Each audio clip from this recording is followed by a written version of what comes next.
Hello दोस्तों, नमस्कार। स्वागत है आप सभी का अपना YouTube channel SS national facts पे। तो आज हम घटना चक्र, जिसमें बीपीएससी द्वारा पूछे गए पिछले वर्षों का यानी प्रीवियस क्वेश्चन का विस्तार पूर्वक अध्ययन करेंगे। ठीक है, इसमें से हमने पहला पार्ट करा चुका था आधुनिक भारत का, दूसरा पार्ट आज लेकर आए हैं, जिसमें हम शुरू करते हैं गवर्नर, गवर्नर जनरल और वायसराय जो टॉपिक है, इससे रिलेटेड कितने क्वेश्चन पूछे गए हैं। इससे ज़्यादा इंपॉर्टेंट नहीं होते, बहुत ही कम क्वेश्चन पूछे गए इसमें। तो पहला है, भारत का प्रथम गवर्नर जनरल कौन था? भारत का प्रथम गवर्नर जनरल कौन था? तो इसमें हम देखते हैं कि ऑप्शन दिया है Lord Mayo, Lord Lytton, Lord Canning, Lord डॉफिन। इसमें से कोई नहीं था, क्योंकि आप लोगों को पता है कि भारत बंगाल का प्रथम गवर्नर जनरल कौन बना था? वारेन हेस्टिंग्स बना था। कौन बना था? वारेन हेस्टिंग बना था। ठीक है, लेकिन भारत का प्रथम गवर्नर जनरल कौन था? लॉर्ड विलियम बेंटिक बना था। कौन? लॉर्ड विलियम बेंटिक कब बना था? 1834 में बना था। इसमें से ई नंबर ऑप्शन हो जाएगा। कब पूछा गया है? 2020 में बीपीएससी द्वारा सिविल सर्विस एग्जाम में पूछा गया है। ठीक है, नेक्स्ट क्वेश्चन है कि भारत में ब्रिटिश साम्राज्य का संस्थापक किसे माना जाता है? तो ब्रिटिश साम्राज्य का संस्थापक कब से माना जाता है? 1765-64 में जो बक्सर का युद्ध था उसके बाद, मतलब जो उस टाइम गवर्नर जनरल था उसी के हिसाब से माना जाता है। तो उस टाइम कौन था? लॉर्ड क्लाइव था। कौन था? लॉर्ड क्लाइव था। ठीक है, भारत में ब्रिटिश साम्राज्य का संस्थापक लॉर्ड क्लाइव को माना जाता है। कब? 23 जून 1757 में जो प्लासी का युद्ध हुआ था, पहली बार अंग्रेजों का सामना हुआ था किससे? बंगाल में जो निर्णायक लड़ाई थी, तो अंग्रेजों का नेतृत्व कौन कर रहा था? लॉर्ड क्लाइव कर रहा था। ठीक, तो इसी के जीत के बाद वास्तविक संस्थापक इसको माना जाता है लॉर्ड क्लाइव को। लॉर्ड क्लाइव को ही ब्रिटिश साम्राज्य का वास्तविक संस्थापक भारत में माना जाता है। कब? 23 जून 1757 के प्लासी के युद्ध के बाद से। थर्ड नंबर क्वेश्चन है, निम्नलिखित में से किसने बंगाल में द्वैत शासन प्रणाली समाप्त किया था? वही है रॉबर्ट क्लाइव, लॉर्ड क्लाइव कर लो, यही है। इसने क्या किया था? जब 1765 में इलाहाबाद की संधि किया था बक्सर के युद्ध के बाद, तो उसने बंगाल में अपने तरफ से एक दीवान नियुक्त किया था।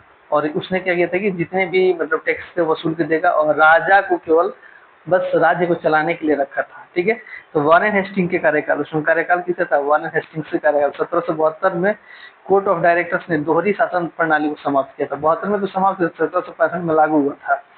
ठीक है, अब इसमें क्या था कि बंगाल, बिहार, उड़ीसा के प्रबंध को हाथ में लिया। वारेन हेस्टिंग ने दो उपदीवान राजा का सितारा के ऊपर नियुक्त किया था। द्वैत शासन जिसकी शुरुआत बंगाल में 1765 में मानी जाती है, अंतर्गत कंपनी दीवानी अधिकार अपने पास रखती थी। दीवानी का मतलब कर वसूलने का अधिकार, और निजामत यानी राजा को कठपुतली के तौर पे यूज किया जाता था। उसका अधिकार किस माध्यम से?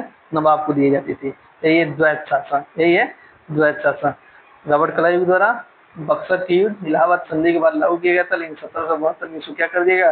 वारेन हेस्टिंग्स के द्वारा इसको खत्म कर दिया गया था। ठीक है, चलते हैं आगे। बस तीन ही क्वेश्चन पूछा गया, इसलिए इम्पोर्टेंट नहीं है। अब आता है क्षेत्रीय राज्य, जैसे उस टाइम थे मराठा थे, मैसूर था। ठीक है, मराठा, मैसूर, बंगाल, उन्होंने कैसे उदय हुआ और उस मतलब अंग्रेजों से क्या लड़ाई थी, इससे रिलेटेड कितने क्वेश्चन पूछे गए हैं। तो पहला क्वेश्चन है मैसूर से। मैसूर का सुल्तान कौन? हैदर अली। संस्थापक भी हैदर अली माना जाता है। टीपू सुल्तान ने अपनी राजधानी बनाई कब? किसको बनाई थी? श्रीरंगपट्टम को बनाई थी। कब बनाई थी? 1882 में बनाई थी। कब? हैदराबाद का हैदराबाद बोले, मैसूर, जो जहाँ जिसका संस्थापक कौन था? हैदर अली था। तो टीपू सुल्तान ने अपनी राजधानी कब बनाई? हैदराबाद को, श्रीरंगपट्टम को बनाई थी। किसको बनाई थी? श्रीरंगपट्टम को बनाई थी टीपू सुल्तान। और वहीं पे क्या किया था कि विदेशों से मैत्री नीति यानी विदेशी नीति यही शुरू किया था। यही भारतीय राजा था जो सबसे पहले विदेशी नीति, और फ्रांस के सहयोग से वहाँ पे जैकोबिन क्लब की स्थापना किया था, जिसके थ्रू वहाँ पे क्या किया था कि वहाँ पे हथियार वगैरह को क्या बनाया जाता था, और मतलब सेना को विदेशी सेना के तौर पे क्या किया जाता था? ट्रेनिंग दी जाती थी, जो अंग्रेजों को पसंद नहीं है। इस वजह से उन पे क्या हुआ?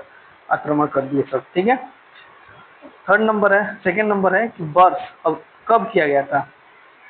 मैंगलोर की संधि। तो आपको पता है कि मैसूर की लड़ाई, मैसूर और अंग्रेजों की लड़ाई जो हुई थी, उसी का जो प्रथम लड़ाई था उसी में हम क्या बोलते हैं? मैंगलोर की संधि हुई थी। क्या हुई थी? मैंगलोर की संधि हुई थी।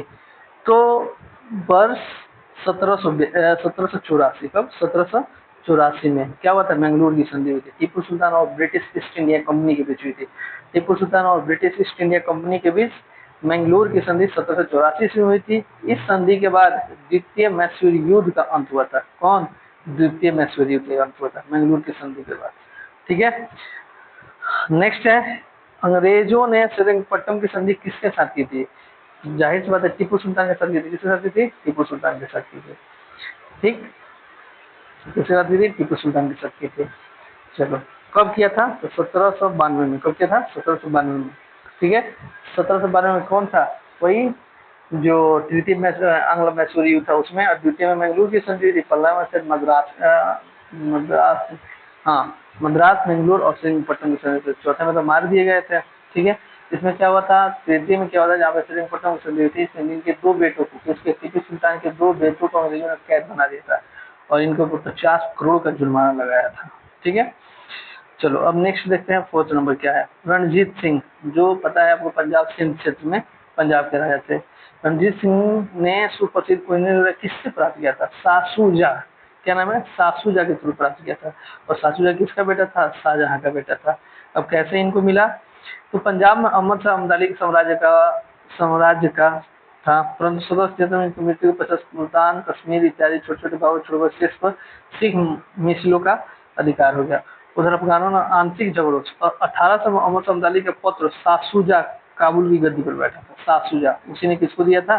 रणजीत सिंह को दिया था। ठीक है, कोहिनूर का हीरा। ठीक है, नेक्स्ट है, पंजाब भूमि हस्तांतरण अधिनियम कब पारित किया था? यह क्वेश्चन 2023 में 63 बीसी में पूछा गया था। और इससे कंफ्यूज ये हो जाना होगा आदमी कि आजादी के बाद ही किया गया होगा, लेकिन नहीं, आजादी से पहले 1900 में किया गया था। क्योंकि 1900 में किया गया था क्या? पंजाब भूमि हस्तांतरण अधिनियम लागू किया गया था। ठीक है, गैर कृषि के पास समाप्त कर दिया गया था। अब आता है क्वेश्चन जो 2023 में पूछा गया है, अंबाबाई एक स्वतंत्रता सेनानी भारत के किस राज्य से संबंधित है? तो कर्नाटक। किससे संबंधित है? कर्नाटक से संबंधित है। ठीक, अंबाबाई का जन्म 1889 में तत्कालीन मैसूर राज्य में रूढ़िवादी ब्राह्मण परिवार में हुआ था। ठीक है, लेकिन इन्होंने क्या किया था?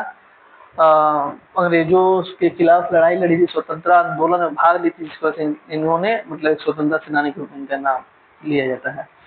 अब आता है बात कि ठगों का उन्मूलन किसके नेतृत्व में होता है? ठग मतलब होता है कि जो किसी और का वेशभूषा पकड़े। जैसे हमारे यहाँ संत है, हिंदू धर्म में संत होते हैं और मुस्लिम धर्म में क्या होते हैं? मौलवी होते हैं। तो जो रियल मौलवी है, जो रियल संत है, इनके अलावा कोई तीसरा दाढ़ी मुछ बढ़ा ले, कुछ उसको ज्ञान पता नहीं और ठगने के व्यू से, क्योंकि जब साधु संत महात्मा आते हैं तो घर के लोग क्या होते हैं? इमोशनल हो जाते हैं और अपने घर के बारे में पूछने और बताने लगते हैं, जिसको और रियल में साधु संत है तो ठीक है, प्रॉफिट होता है इन लोग को। और ठग होता है तो कुछ पैसा रुपये मांगे वाले को बच जाएगा। तो ठगों का उन्मूलन किसके नेतृत्व में हुआ था? तो किसके नेतृत्व में हुआ था? कैप्टन स्लीमैन के ने। और इसी के नेतृत्व में क्या भी हुआ था? विधवा पुनर्विवाह और सती प्रथा पर भी रोक लगा था। ठीक है, तो ठगों में हिंदू और मुसलमान दोनों धर्मों और अनुयायी सम्मिलित थे, परंतु वास्तव में ये लोग काली, दुर्गा और भवानी की पूजा करते थे। पर अपने शिकार का सिर काट कर देवी के चरणों में बलि के रूप में चढ़ा देते। उन्हें विश्वास था कि उनका यह धंधा विधि का विधान है तथा उनके शरीर की मृत्यु उनके भाग्य में उसी प्रकार लिखी होती है। सती प्रथा का प्रश्न पर कुछ मतभेद था। लॉर्ड विलियम बेंटिक ने कैप्टन स्लीमैन के ठगों को विद्रोह कार्रवाई करने के लिए नियुक्त किया था।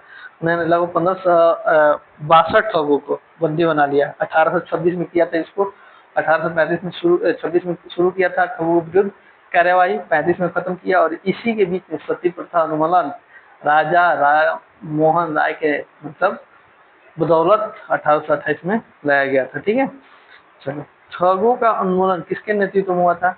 फिर वही क्वेश्चन, कैप्टन स्लीमैन। इम्पोर्टेंट है, क्या है? इम्पोर्टेंट है कैप्टन स्लीमैन के। ठीक है, 2019 में पूछा गया है। भारत में ठगी उन्मूलन का श्रेय किसको? तीसरी बार यह क्वेश्चन है, इसका आंसर क्या होगा? डी। बहुत ही इंपॉर्टेंट है, फिर से पूछा जा सकता है।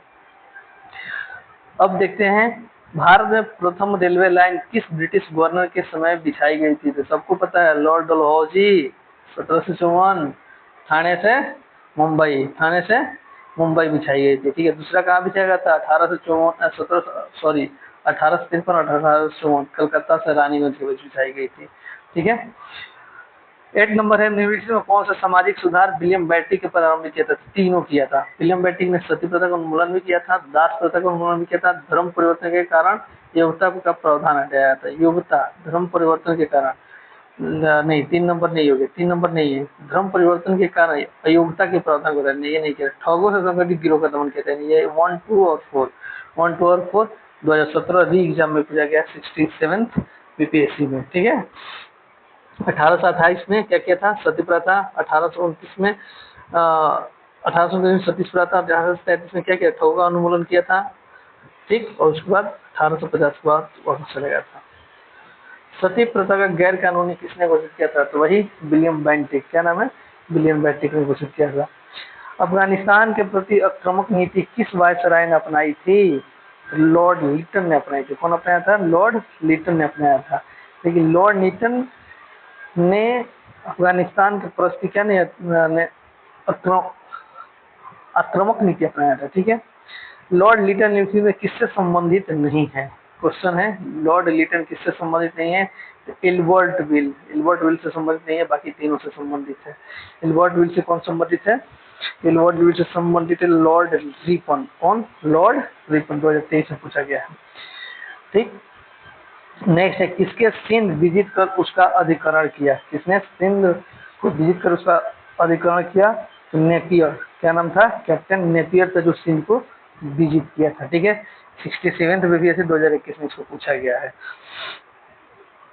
अब आता है 13 नंबर क्वेश्चन, क्या है कि भारतीय इतिहास के औपनिवेशिक काल में, ठीक है, सुचेत को सूची 2 से मिला है, ठीक है।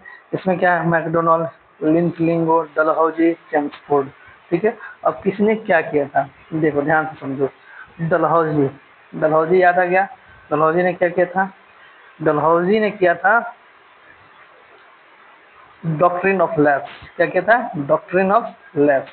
वही जो राजा था, राजा के कोई संतान नहीं है था तो वो राज्य हड़प लिया जाता था, डॉक्ट्रिन ऑफ लैप्स, ठीक है। मैकडोनाल्ड, क्या नाम है, मैकडोनाल्ड ने क्या किया था, कम्युनल अवार्ड। क्या किया था, कम्युनल अवार्ड लाया था। लिंथलिंगो ने क्या किया था, लिंथलिंगो ने किया था अगस्त प्रस्ताव। क्या लाया था, अगस्त प्रस्ताव। और चेम्सफोर्ड द्वैत शासन, द्वैत प्रशासन, ठीक है। 2019 बीपीएससी असिस्टेंट प्रोफेसर वाला पूछा गया है, ठीक है। 14th नंबर है, निम्नलिखित में किस राज्य को लॉर्ड डलहौजी के हड़प नीति, वही जो ऊपर लिखा हुआ था, क्या लिखा हुआ था ऊपर, डॉक्ट्रिन ऑफ लैप्स को हड़प नीति बोलते हैं। क्या बोलते हैं, हड़प नीति बोलते हैं। लिखा हुआ है, क्वेश्चन क्या है, निम्नलिखित में किस राज्य को लॉर्ड डलहौजी के हड़प नीति के साथ शामिल नहीं किया गया था, तो जयपुर एक ऐसा राज्य था जिसको शामिल नहीं किया था, बाकी तीनों किया था, नागपुर, कानपुर, संबलपुर और सतारा को भी किया था। 17th 2024 में इसको पूछा गया है, ठीक है। और कभी कभी इसका क्रम भी पूछ दिया जाता है, कब किसको सबसे पहले किसको चाहिए जाता है। सुरक्षा प्रकोष्ठ की नीति, यानी अभी भी एक अंग्रेजों की 3 नीति थी, क्या, हड़प की नीति, सुरक्षा प्रकोष्ठ, यानी जितने भी भारतीय राजा थे सुरक्षा के तौर पे अंग्रेजों से सेना रेंट पे रखते थे, और एक अधिकारी रखते थे, उससे बिना पूछे किसी भी विदेशी मामले में कोई नीति या कोई व्यापार नहीं कर सकते थे। यही थे उन लोगों क्या, सुरक्षा की नीति। तो वॉरेन हेस्टिंग्स ने इस चीज से संबंधित है, कौन है, वॉरेन हेस्टिंग्स से संबंधित है, किससे, सुरक्षा प्रकोष्ठ की नीति से, 2005 में पूछा गया है, ठीक है। अब आता है लॉर्ड वेलेस्ली सहायक संधि। अब आता है सहायक संधि। सहायक संधि पेशवा बाजीराव जीती है। पहला कौन है, पेशवा बाजीराव जीती। लॉर्ड वेलेस्ली के सहायक संधि को स्वीकार करने वाला पहला मराठा कौन था, तो पेशवा बाजीराव जीती ने जो क्या किया था, सबसे पहले स्वीकार किया था, ठीक है। 17 नंबर है, लॉर्ड मेयो के 1870 के संकल्प के बारे में लिखित में कौन सा संबंध है, केंद्रीय प्रांतीय वित्त को विभाजित करने वाला यह पहला कदम था। प्रांतीय सरकार को कुछ सेवाएं प्रस्तावित करने का अधिकार दिया गया, ठीक। 3rd नंबर ऑप्शन है, इसने मौजूदा असमानता को सुधारने का प्रयास किया, तो काम किया ही नहीं होगा, ठीक है।